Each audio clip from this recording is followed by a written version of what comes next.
Good morning. As we did yesterday morning, we began by doing a short meditation, concentrating on the sensation of the air as it enters and leaves the nostrils with each breath. So what we need to do is to train our power of mindfulness. And mindfulness is the mental capacity to hold an object of attention. We often talk about the attention span of teenagers being very short, like a few seconds. That's not just teenagers, it's all of us. We have a very short attention span. So mindfulness is the solution to our inability to keep our mind focused upon any topic. In terms of learning any subject, whether it's Buddha's teachings or subject at school or university, we need mindfulness. We will have it to a limited degree, but particularly to be able to follow the teachings and explore the deeper meaning of the Buddha's teachings. It's essential to develop the wisdom, what we call the wisdom of meditation, which relies upon the power of mindfulness. So, although it may be boring to the mind just focusing on the breath, if we think of the ultimate purpose is to have this, to strengthen our quality of mindfulness, then that will benefit not only ourselves, but those who depend upon us. As we mentioned yesterday, that if we can't subdue our own uncontrolled mind, then it's very difficult to help those who depend upon us for their security, for their protection, for their guidance in life. And not just guidance in a spiritual sense, but just how to, our children, our parents, our partners, our friends, constantly need help to overcome the unwanted obstacles that arise in life. And it's one of the best ways of helping is just to remain calm, to remain peaceful when others come to us with their apparent disasters. If we are quiet, calm, and especially if we are affectionate and loving and understanding, there's probably no better treatment, no better help that we can give to others. We can't resolve their immediate problems, but we can provide an alternative to their reaction of disaster. They think the world's coming to an end for them. So, as you're watching the breath, be conscious. I am training my mind in mindfulness, holding the object, and stay with the breath. The slightest thought comes in, push it away. It takes energy. Eventually, it becomes effortless. But in the beginning, we need effort to hold our mind focused on the object as we train in mindfulness. So first, just make sure your physical posture is comfortable, back straight.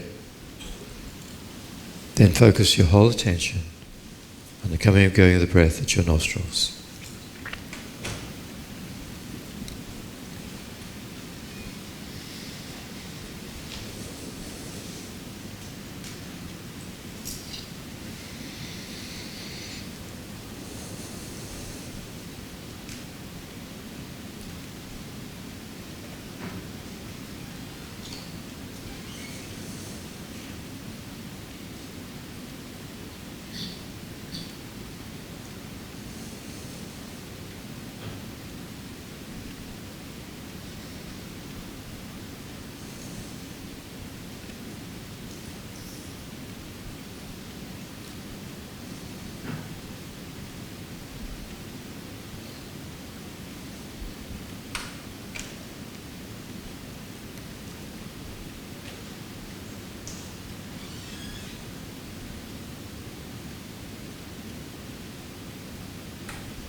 Now, consciously generate your mind in the aspect of perfect motivation to engage in the activity of discussing Dharma this morning.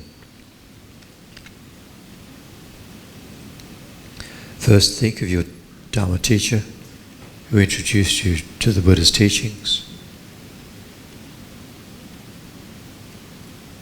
and the kindness of all of the teachers who have maintained the living tradition of the Dharma since the time of Shakyamuni Buddha.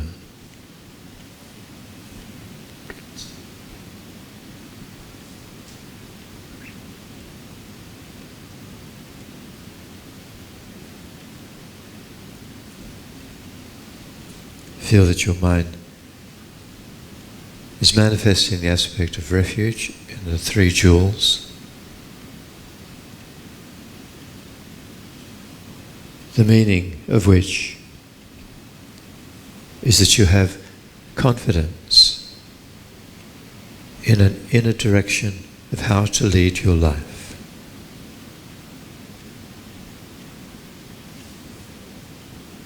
Confidence that creating virtue and abandoning non-virtue is a skillful way to live and to die.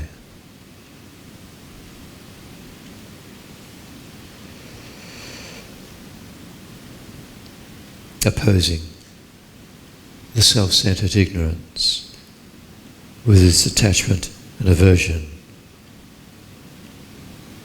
that is the root of all suffering.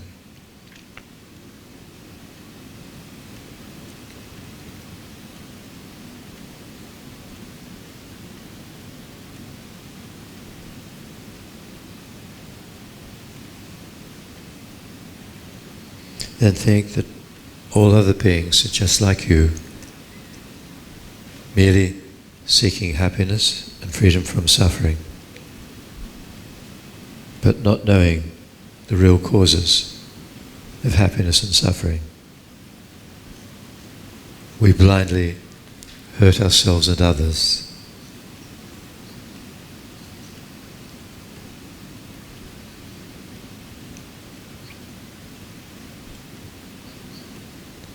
So generate the thought that I'm going to guide all other beings out of suffering by finding the path myself in my mind. And when I do that, I will be qualified to show others the way out.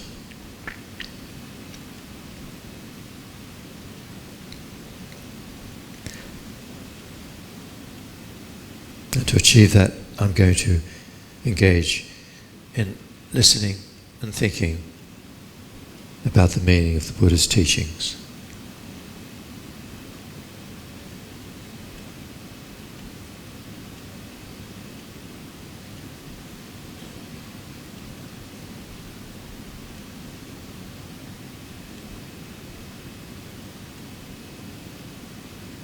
Then you can relax and stop the meditation.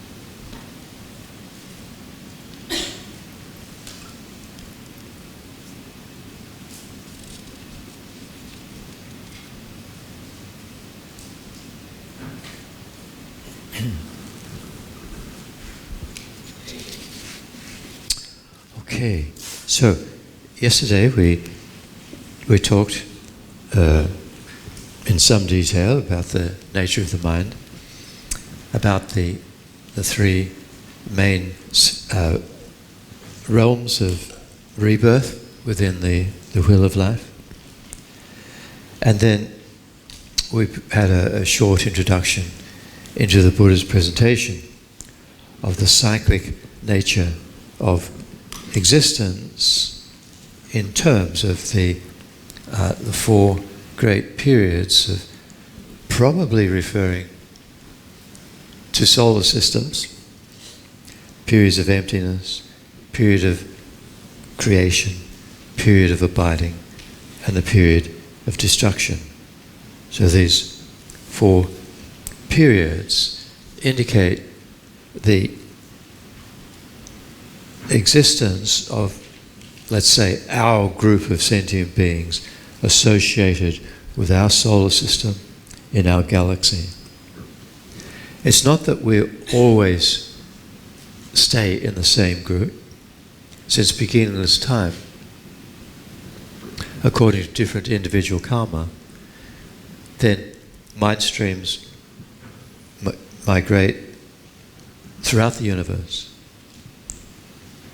where there are similar cycles of emptiness, creation, abiding, and destruction happening at different phases, different times. Like as some world systems are being destroyed, others are being created, and sentient beings are being reborn.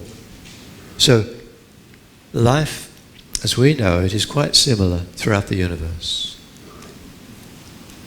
It's not that there are little green men with eyes on stalks or something on other planets.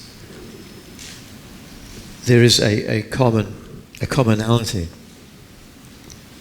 in the types of rebirth throughout the universe.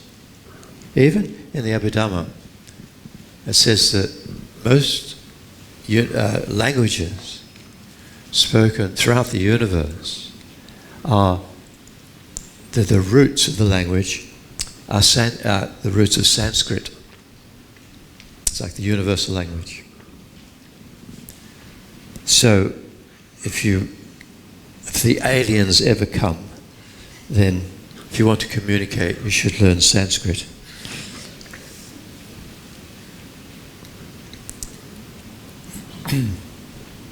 That's just an interesting point that I've read. So, yesterday evening or afternoon, I mentioned that this period of emptiness is the period that after the cessation of a world system, when they're in the particular region of space, there's just like gas or dust, or as the Dalai Lama calls them, space particles. For a very, very long time, and the sentient beings in that region are all in the form and formless realm, rebirth. After a long period of time, the karma for that experience begins to wear out, and so that as they start dying, then they get reborn in lower realms. And the first one is that they get reborn in the first form realm concentration, the realm of Brahma.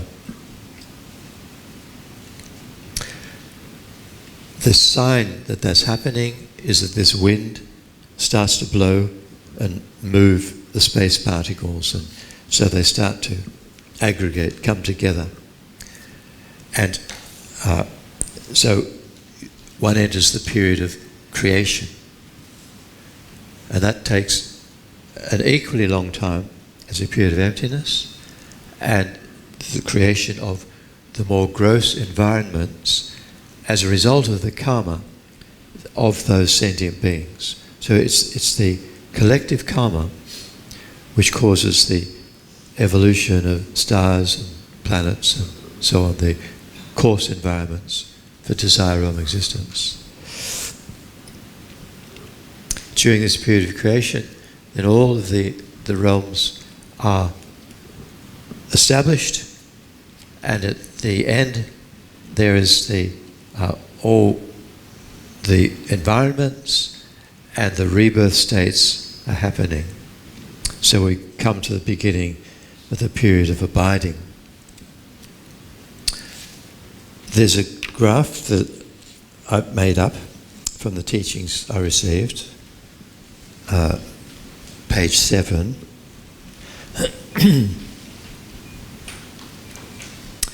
So, at the very beginning of the period of abiding, there are human beings, but they're nothing like ourselves. The human beings have bodies of light. They're spontaneously born, and like we would call them, gods.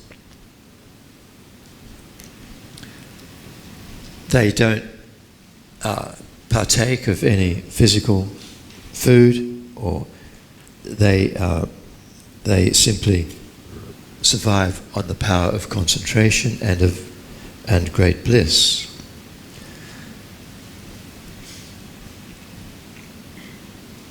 Their lifespan is incredibly long. I think 80,000 years at the very beginning. So we wouldn't recognize them as humans, but that's the way it's presented in the Buddha's teachings.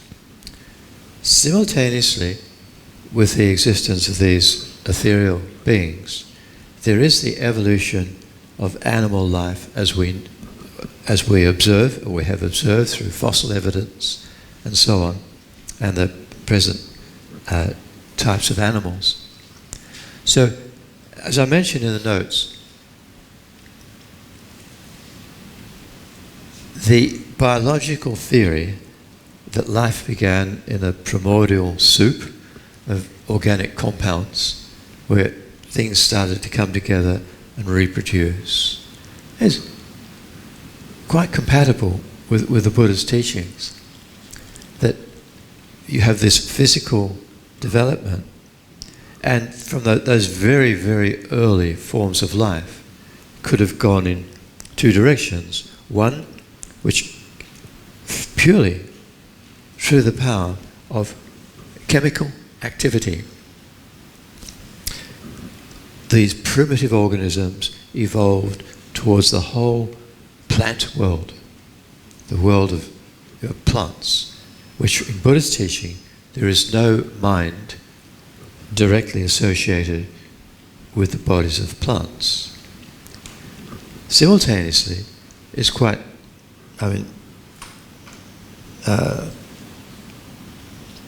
acceptable from my point of view that as the beings, as these plants, as these organisms became more complicated, they became suitable supports for consciousness. And so the mind, the pre-existing mind streams of beings who were dying from karma, connected with these supports of consciousness. And so from that very primitive beginning, we have the whole evolution of the animal and the human kingdom, or kingdoms.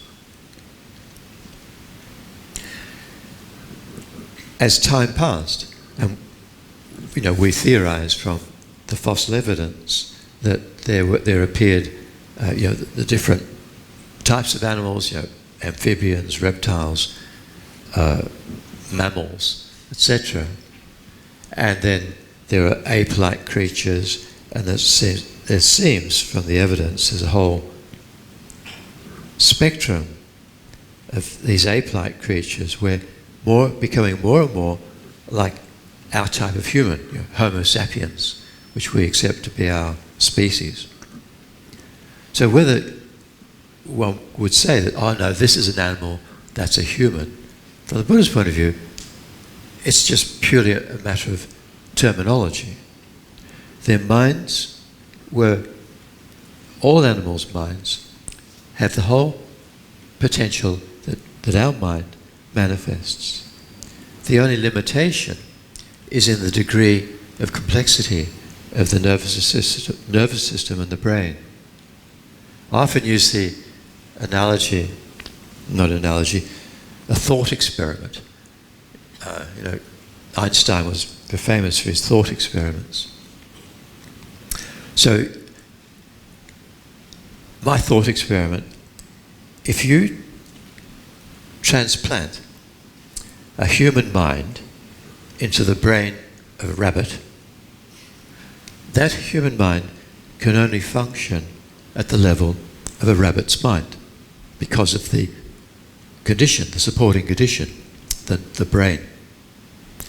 Whereas if you transplant a rabbit's mind into a human brain, that rabbit's mind can now function as a human mind because of its support, the human brain. So, in other words, animals don't have inferior minds to humans. They have equal minds, but limited capacity to express their potential. The same in humans. I mean, if we can be perfectly normal, then we can have a brain injury, and we can no longer function. Our capacity for our mind to function is limited by the type and the degree of injury to our brain. Alzheimer's is a very clear example that with age, with degeneration of the physical capacity of the mind to function, perfectly intelligent humans become like little children, losing memory, losing capacity to emote, losing capacity to interact at social levels. It's not that the mind itself is impaired or damaged. Mind is non-physical, but its support, the brain, is no longer capable of allowing those mental functions to manifest. So, going back to the evolution of species and so on, then at the beginning of the period of abiding, the only humans were these with bodies of light and amazing capacities of clairvoyance and so on. And it says the lifespan was 80,000 years, incredibly long. So they would live and they would die within that period. They did not partake of food, or they were born spontaneously, so that there was no birth from a womb. Correspondingly, there was the evolution of the coarser animals, and then there's a point where we would say Homo sapiens has developed, and these are humans. From our present day viewpoint, we're the only humans, bodies and minds like ours. I mentioned in the notes that, well, where's the fossil evidence of these bodies, humans with bodies of light? Well, bodies of light don't leave fossils, if you think about it. So, now, our Earth today, we're at the very beginning of a period of abiding. In the graph, you can see that a period of abiding is divided up into 20 equal periods. They're called lesser periods, or lesser eons, whatever you want to call them. They are of equal duration. And our Earth is now at this very first period. We're in the middle or towards the end of this very first period. So at some point, as the humans with incredibly long lifespans their karma changed, the lifespan became shorter and shorter. And this is because they were experiencing the time of the 5 degenerations. So the 5 degenerations are still happening. In fact, they're getting stronger. They're on page 8. Page 6. So the first is that the average lifespan decreases. So it's going down. It's said that at the time of Buddha, 2,500 years ago, the average lifespan was human was about 100. Today, maybe it's 80 years. So the lifespan is decreasing. That's the first degeneration. The second is the times begin to degenerate. Food becomes more scarce, of inferior quality, and within society there is increasing violence and disharmony, not just in society in general, but in families, between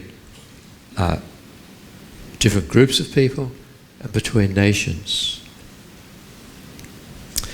The third is that the disturbing emotions of anger and hatred, of desire, pride, attachment become stronger this is in general in the minds of human beings. The fourth is that people hold very strongly to mistaken views, wrong views about life. They deny karmic cause and effect, or have distorted versions of karmic cause and effect. They see no distant responsibility of our actions. And the fifth is that gradually the human form, the human body becomes more gross, becomes short in stature, ugly, weak, and the human mind's becoming feeble. So, this has been happening in general since the beginning of the period of abiding on our earth. And we can look at our own society and look at societies in general. We suppose, but look, lifespan's getting longer. In the last century or so, due to the better food, better medicines, and so on, it seems that lifespan's getting longer. But the Buddhist teachings are that we're all born with a karmically determined lifespan. When the karmically determined lifespan is up, nothing can stop death. We will die.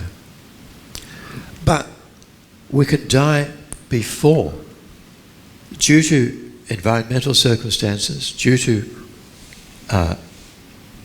stupid behavior, putting ourselves in dangerous situations. We can die before our karmic lifespan is up. So, although the average karmic lifespan, say at the time of Buddha, may have been 100, the actual lifespan of human beings 2,500 years ago was shorter, because people weren't able to live out their full lifespan.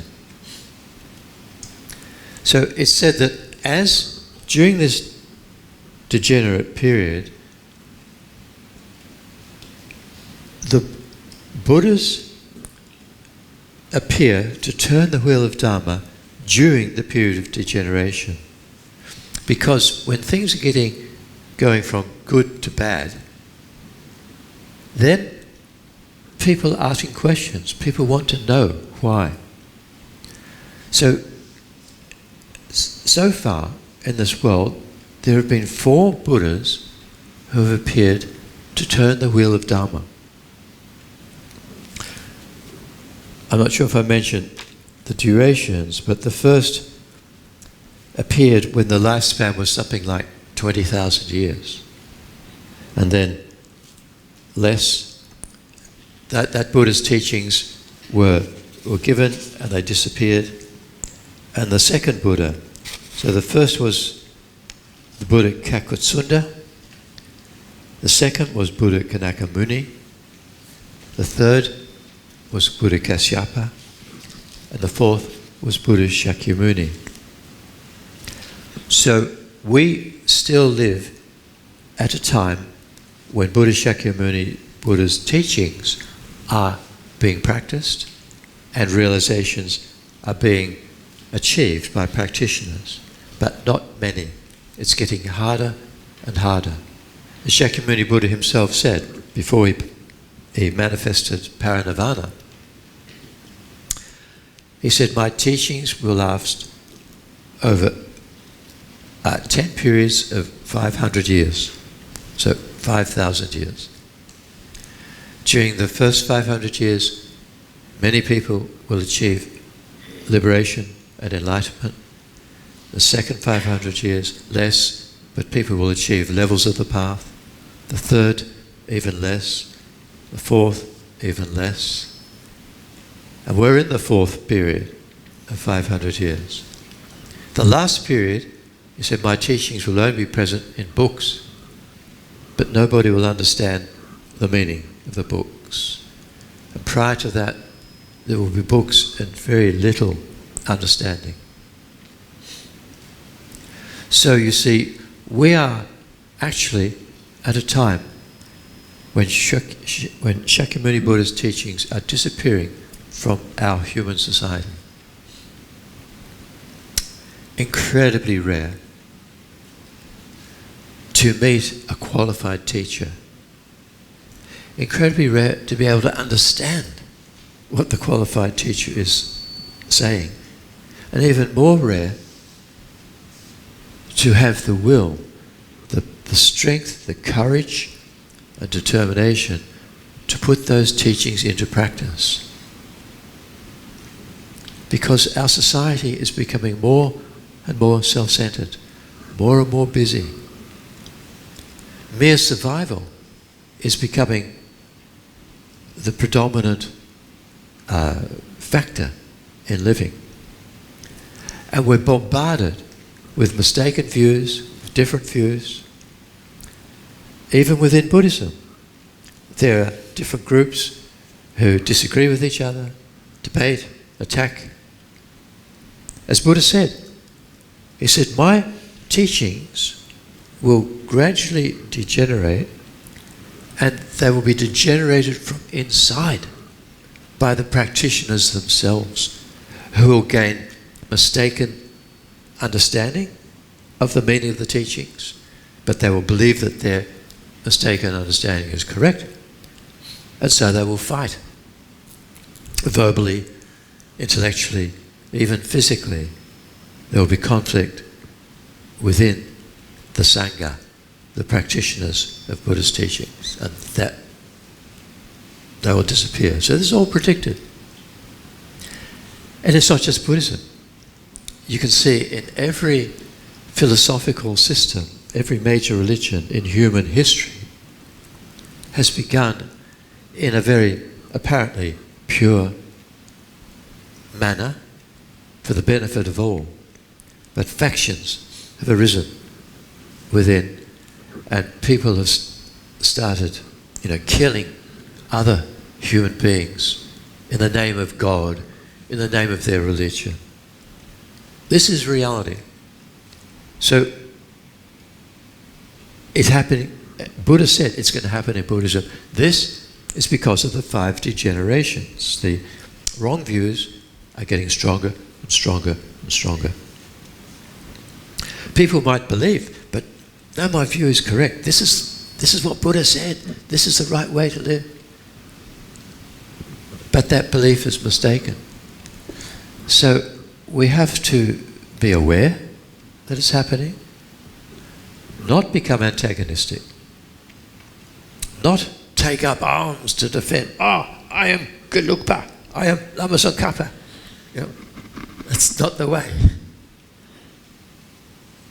We have to not be turned off our spiritual path, because Buddha's teachings are for each individual, showing us how to live our life according to our understanding of the Dharma. Anyway, this is happening, and Buddha said it would happen, as Buddha said it would happen. So this first period in the graph, from 0 to 1, is the first of the 20 lesser periods of time. And you see, it's called the period of the long descent in lifespan.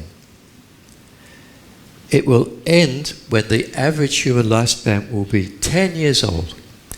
And so during those 10 years, humans will mature, they will breed, and they will average die at 10 years old. And actually this is happening. Humans throughout the world, children are becoming sexually mature, younger and younger and younger. And there are cases of children 7, 8, 9 years old having babies. So, I mean, it's not inconceivable. That's my point. So, during this period of long descent, it'll bottom out at the end of this first of the 20 periods, and it said there'll be great calamity in human society. There'll be war, be famine, disease, and there will be mutual destruction. Be a terrible war, or wars. We're not going to kill everybody. The survivors will flee to the mountains or somewhere else, and then they'll come back to the destroyed cities, and they'll just be looking around at what have we done. This is happening on a global scale. At that time, it's predicted that Maitreya Buddha, who is the future Buddha, Maitreya Buddha is presently teaching in the Tushita Pure Land, which is associated, but not exactly the same, as Tushita Heaven, one of the desire realm sky-dwelling heavens. So that's where Maitreya Buddha is now teaching as a Sambhogakaya, fully, well, no, not as a Sambhogakaya, as a Nirmanakaya, as a Buddha. So Maitreya Buddha will appear on the earth as a bodhisattva. He'll have a very tall body, because remember the stature of human body is getting shorter and the body is becoming ugly. So Maitreya will be tall and incredibly attractive. And that will attract people, and he will teach morality. Won't teach the whole Dhamma, just karmic cause and effect. Fundamental, avoiding harmfulness. And people, humans in general, will start to observe morality. And as a result, collectively, over time, the 5 degenerations will be reversed and things will get better. Lifespan will increase, the food, etc. will get better, conflict will get less, wrong views will get less. And so, at that point, human society on our earth will have entered the second of the 20 periods in this long period of abiding. And you can see on the graph, the lifespan will go up again to very high. It'll reach a point and then it's going to go down again. Why? This is the karma of ignorance, the karma of sentient beings. Things will get better and better, but then karmically the humans still carry the seeds of ignorance, still carry the seeds of pride and jealousy and anger and so on. These disturbing emotions will manifest and the 5 degenerations will begin again in the middle of this second period.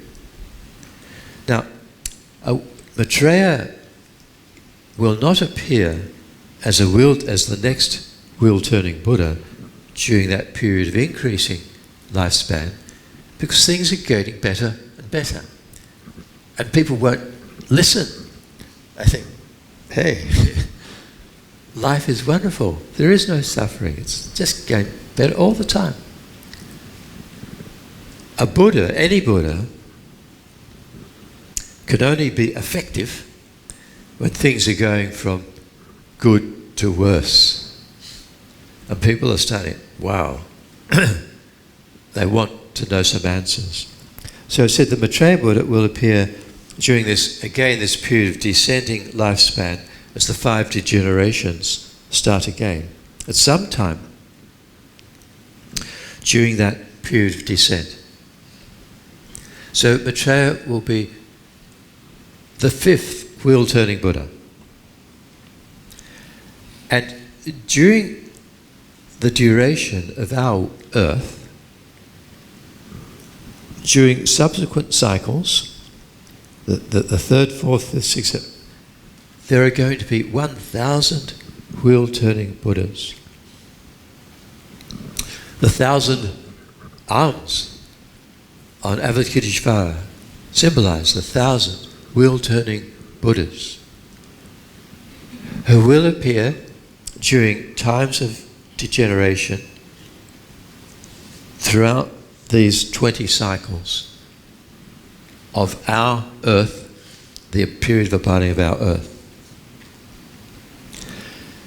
There are some worlds where all planets where you have life like ours throughout the universe, they all go through the 4 cycles, the 4 big periods: emptiness, creation, abiding, degeneration.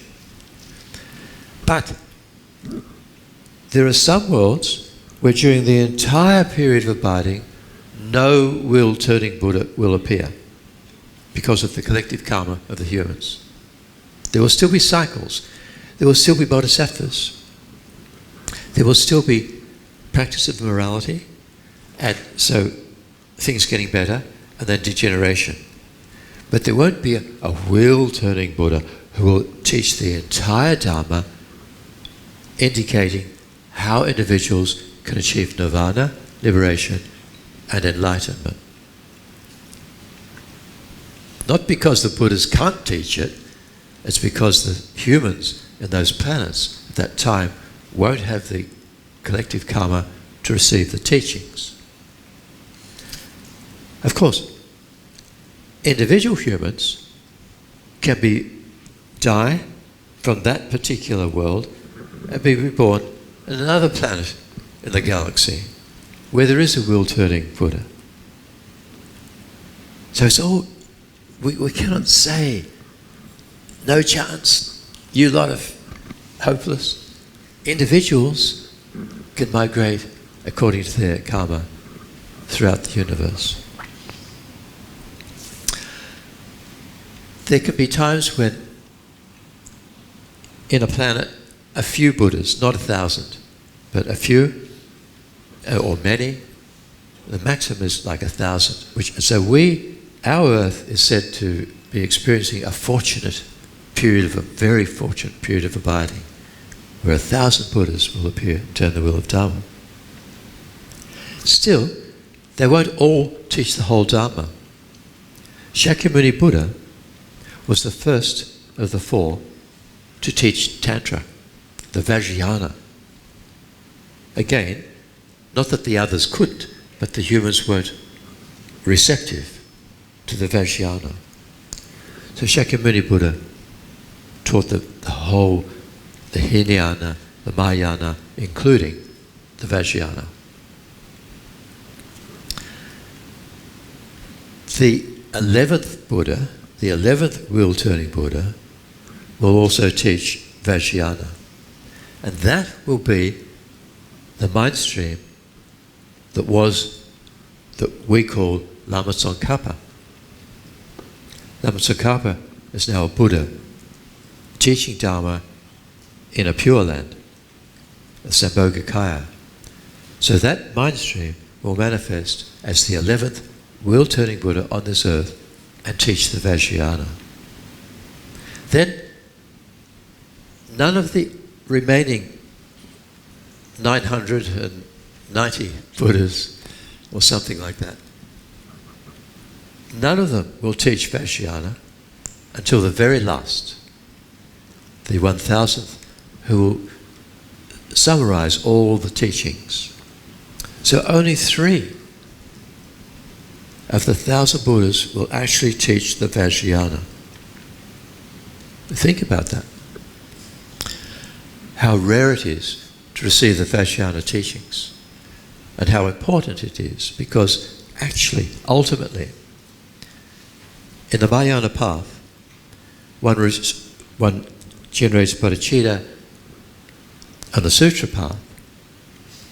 But to actually achieve Buddhahood, an individual needs the Vajrayana practice in order to overcome the illusory appearance of the subtle visions as the mind becomes more and more subtle. And so that can only be achieved through tantric practice. Again, it doesn't mean that the humans who receive the teachings from those 1,000 Buddhas can't, if they miss out on Shakyamuni Buddha, the 11th Buddha, and the 1,000th Buddha, doesn't mean they can't achieve Buddhahood. Because, as we've mentioned, they can be reborn elsewhere. They can go to Pure Lands, and in the Pure Lands they can receive, which aren't samsara. The Pure Lands aren't part of the wheel of life. So they can create the merit as Arya Bodhisattvas, be reborn in a Pure Land, receive the tantric teachings and achieve enlightenment. So this just gives us a hint of the complexity of life as explained by Buddha. And this table, these periods, are to give us a general idea. So our Earth will cycle through 19 of these short periods, and then at the end of the 19th, it's the beginning of the 20th. If you see on the graph, there's no up and down. This is called the period of progressive increase. So what happens is that beings will practice Dharma, they'll practice morality from that nadir, from that lowest point, and they'll collectively, their karma will get better and better, and their lifespan, the human lifespan, will get longer and longer, and progressively, as they die, they'll be reborn in higher realms as the devas, the desire realm devas, as form realm devas, and formless realm devas. So, at the end of that 20th cycle, on our Earth, in this region, humans, or that the hell rebirth will cease, because the humans will be being born higher and higher, and there won't be any hell existence or experience on this Earth, and that will be the end of the period of abiding, and that will be the beginning of the period of destruction. So hell rebirth stops, hell environments don't exist. Hungry ghost rebirth stops, no hungry ghost environment. Animal, human, the desire realm gods who live on the earth, the four great kings, the heaven of 33, all gradually stop, and the sentient beings were being higher and higher up into the formless realm. And so, towards the end of that period of the cessation of the environments, it's taught that the sun will expand and will completely burn up. The fire at the end of the eon will consume the environments as we know them. And so, if we haven't achieved liberation and enlightenment, we will be being born higher and higher, but still in the wheel of life. And so, at the end of that, there will just, once again, the entire solar system will be dust, or the galaxy, I'm not sure, probably the solar system. And there'll be another period of emptiness, whilst all the sentient beings are in the form and formless realm, a long, long, long period. And then their karma will begin to generate, and it'll start all over again.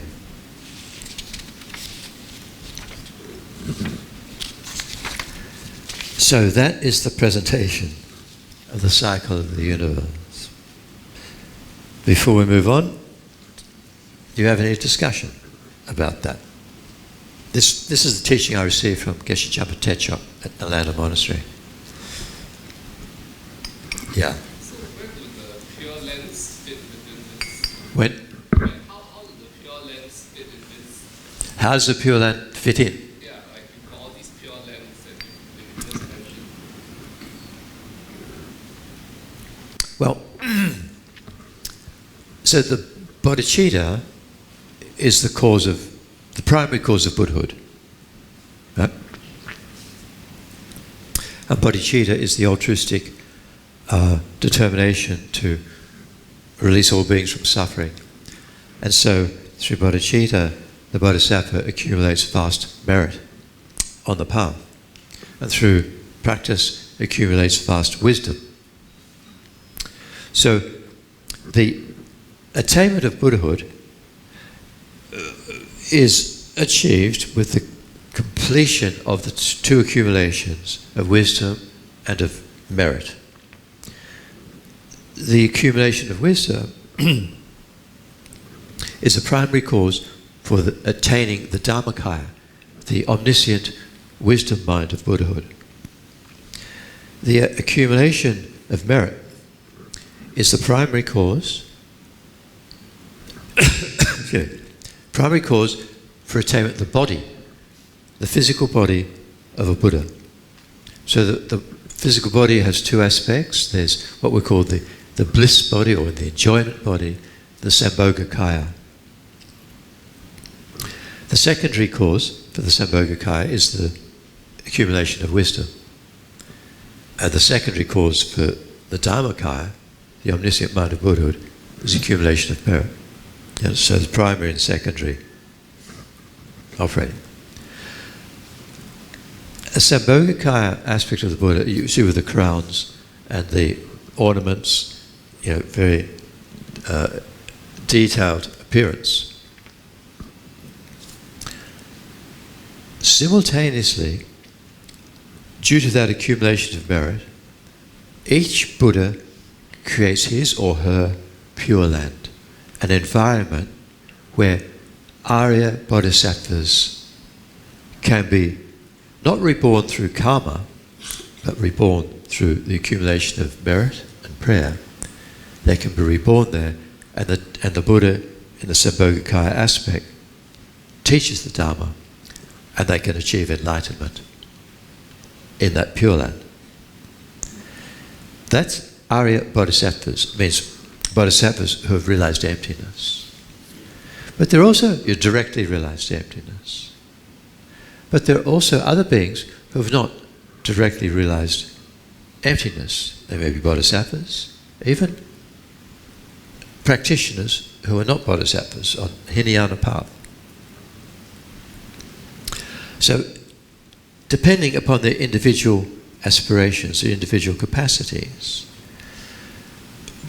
in order to help them, Buddhas appear in the Nirmanakaya. Nirmanakaya means emanation body. So there are Nirmanakaya pure lands, such as the Western Pure Land of Amitabha. You don't have to be an Arya Bodhisattva to be reborn in Amitabha's Western Pure Land. You don't have to be an Arya, you don't have to have realized emptiness. So, for those individuals who have a great deal of merit but haven't realized emptiness, Amitabha, in great compassion, created Pure Land. But so, technically, these are said to be at the level of the fourth concentration, the fourth form realm, dhyana or concentration. But they're not in the wheel of life, these Pure Lands. You're not born there by impure karma, you're born there through the accumulation of merit and through prayer. Tushita Pure Land, where Maitreya Buddha is at the moment, is another example of an ordinary Pure Land where non-Aryas can be reborn. So, in these Pure Lands, one receives the teachings and one can gain realizations of emptiness, one can gain more merit, And through choice, one can choose to be born as a human, not through the ripening of ordinary karma, but through great compassion, great love, to work for sentient beings and to accumulate merit. So that's very briefly how the Pure Lands fit in.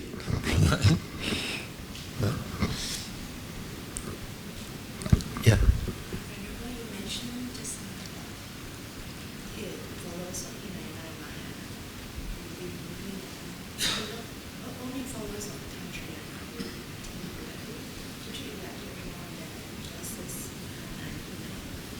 So the question is to elaborate on the different levels of practice, the lesser vehicle, the Hinayana, the great vehicle, Mahayana, and the Vajrayana, which is part of...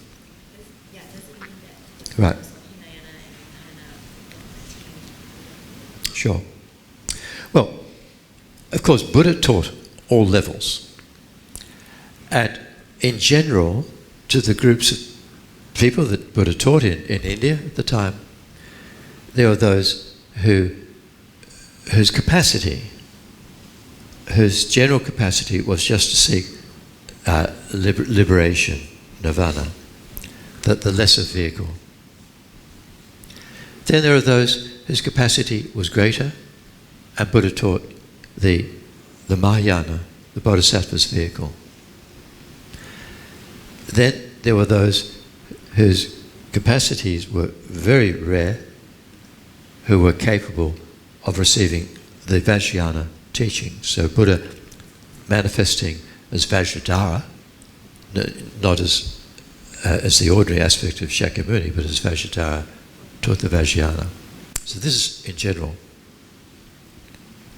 Now, amongst those, that group who were inclined towards the nirvana, the personal liberation, there's a spectrum.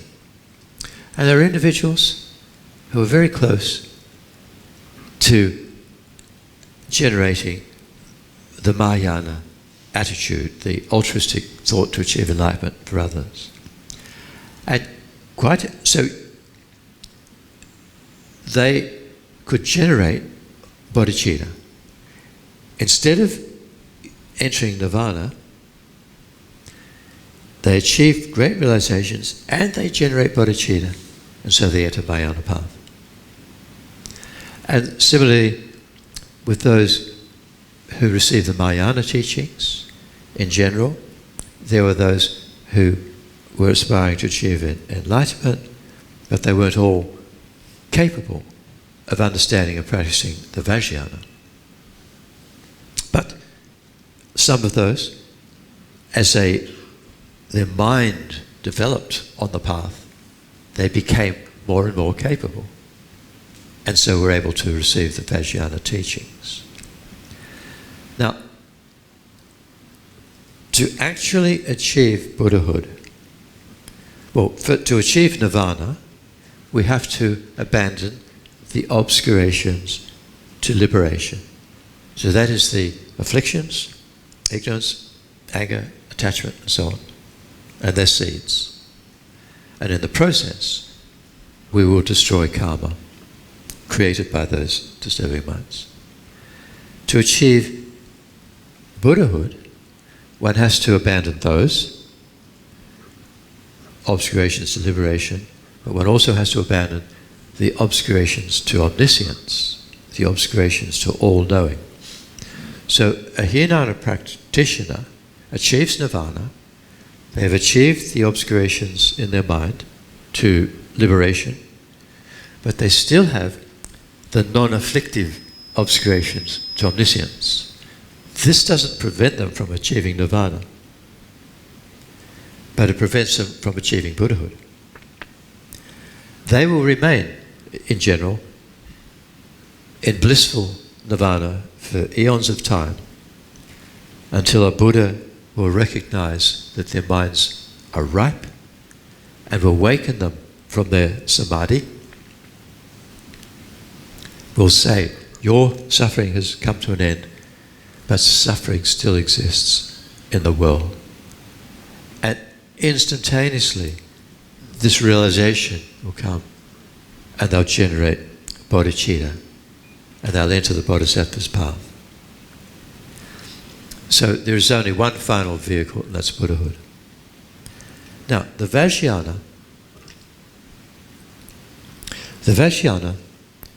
contains the method. The teachings are not different from the Sutrayana, the general Mahayana teachings. The difference is the method of being able to awaken the subtle experiences of mind through causing the winds to enter the central channel, the central psychic channel. This is what is unique about the Vajrayana. It has this particular method. So the most subtle obscurations to omniscience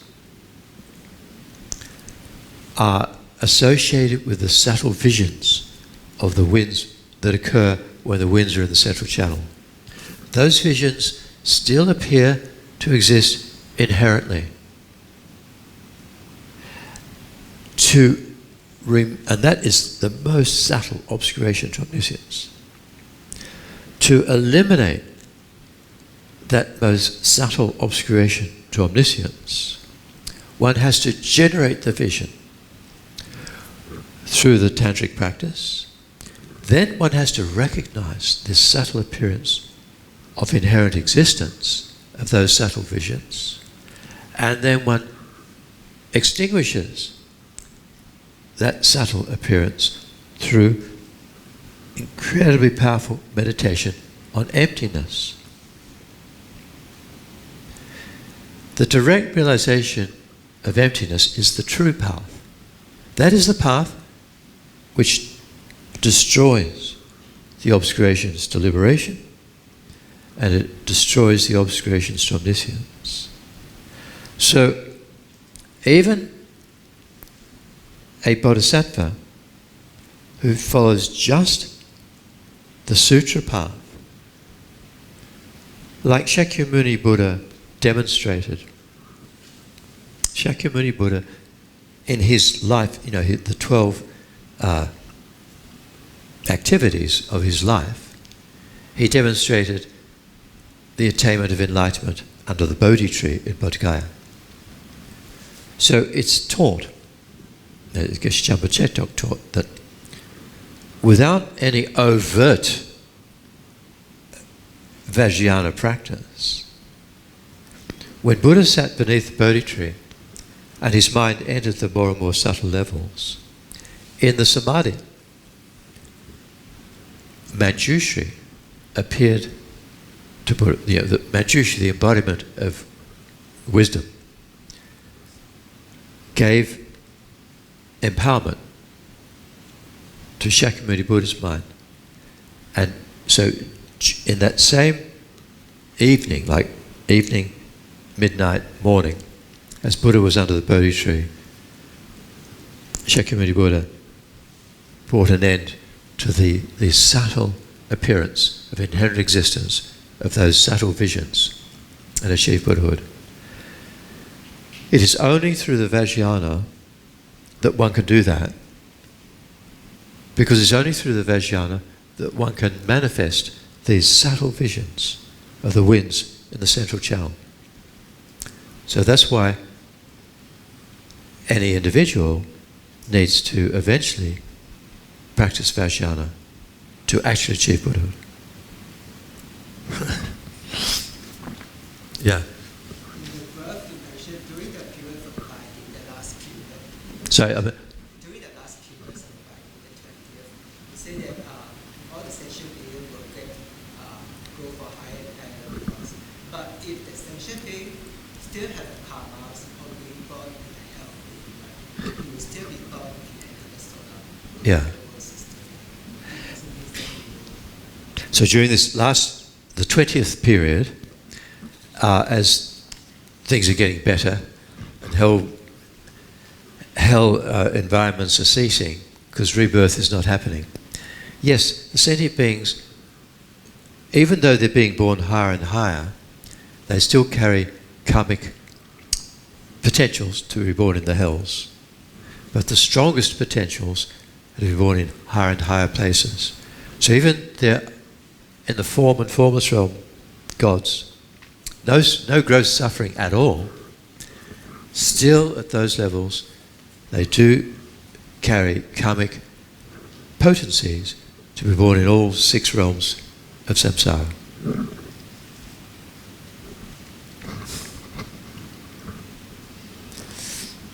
Yeah.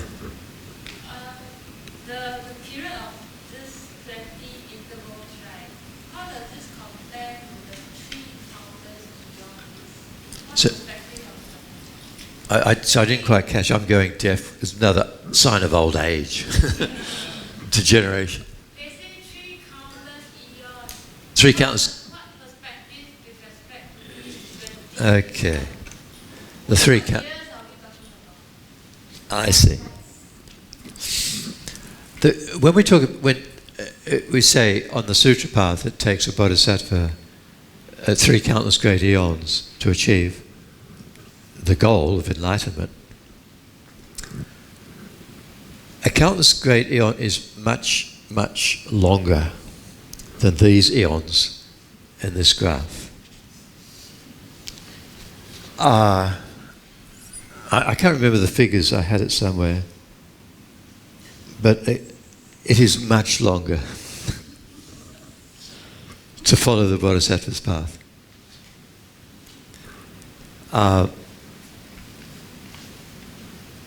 And also, 3 countless great eons is the shortest time.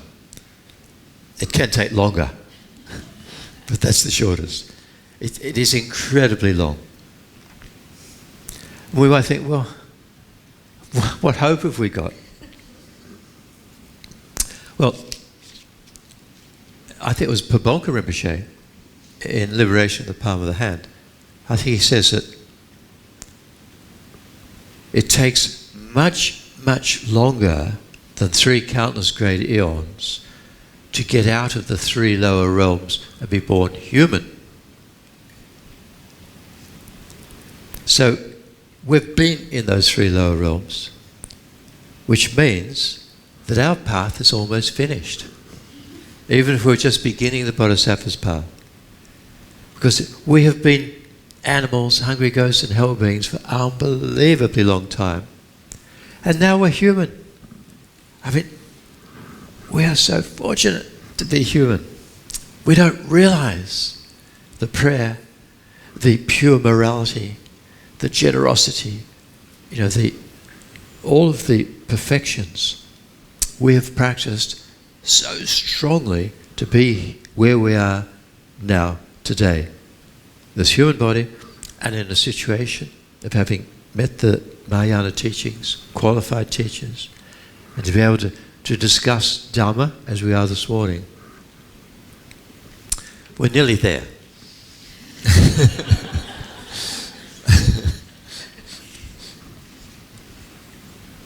And what a tragedy if we waste it. What a terrible tragedy if we allow selfishness, anger, attachment, pride to dominate our mind. It will all be wasted. Think about that.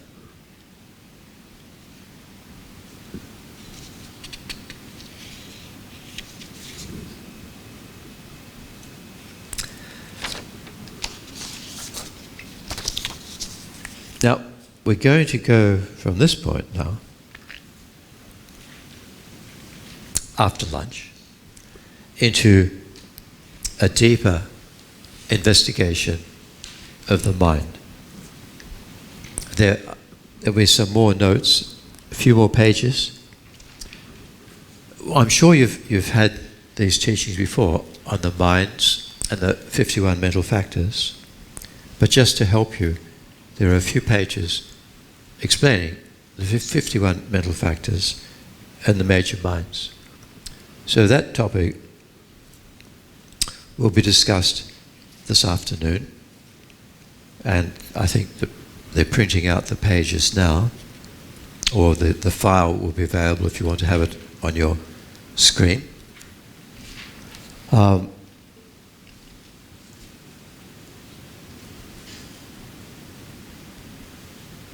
last page, page 10 here, there's just a presentation of the 3 levels of knowledge. So there's the knowledge of listening and observing. This refers to valid information that we gain from our observations, from hearing the teachings and reading books.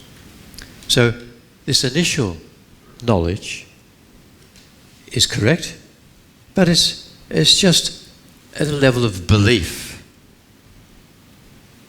We believe it and it happens to be true. But belief is good. It's a necessary precursor to really understanding.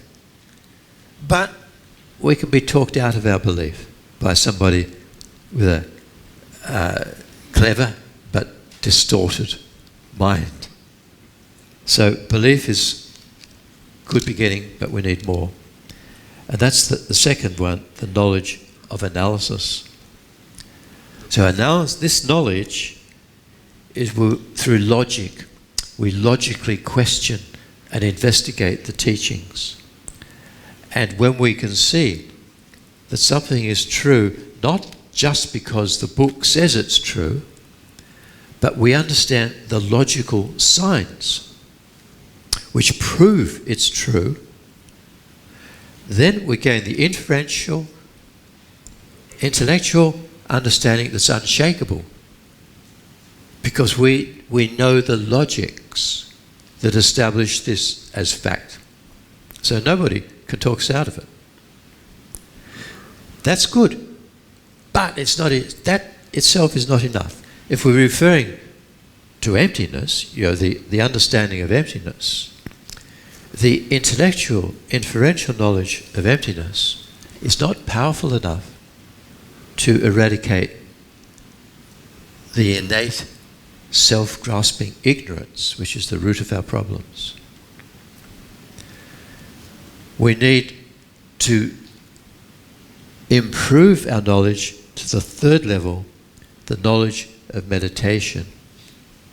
And this is where, through the power of calm abiding and higher seeing, or vipassana is wisdom born on the mind of pure concentration, calm abiding, insight wisdom. Then our intellectual understanding becomes direct experience. Mental consciousness has direct experience of emptiness, where emptiness appears to the mind not through the means of a mental image. Remember yesterday there was a theory, what about concepts? Are concepts permanent? Well, yes, a conception is mind, and mind is impermanent. But a concept is something which a conception has, the idea. And the idea is a mental picture of what it is that what we conceive, what we understand. That's the concept. That mental picture does not change moment by moment. It's not mind. It is the appearance of our idea of reality.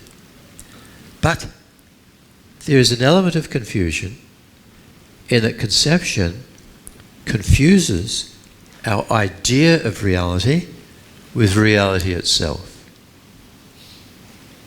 So we need the knowledge of meditation to get rid of that form of duality. So direct experience of emptiness, as our example, is, as it says, it's direct. It's not indirect. It's not knowledge depending upon an idea of the object. It is direct experience of the object. That wisdom, that knowledge, is the antidote to self-grasping ignorance. That is the true path. which destroys ignorance and all of the afflictions. It doesn't happen all at once. When we first generate that wisdom, we just destroy forever our intellectual misconceptions. But we still have the innate misconceptions. And they have to be progressively eliminated by the same wisdom, the same direct realization of emptiness, but supported by a mind which has greater power of concentration. So concentration can vary in power, subjective power. And to get rid of the more subtle, innate afflictions, we need not only the power of concentration, but we need the power of accumulation of merit. And this is where the three countless great eons come in. Accumulating more and more merit. Okay, so have a break and we'll meet after lunch.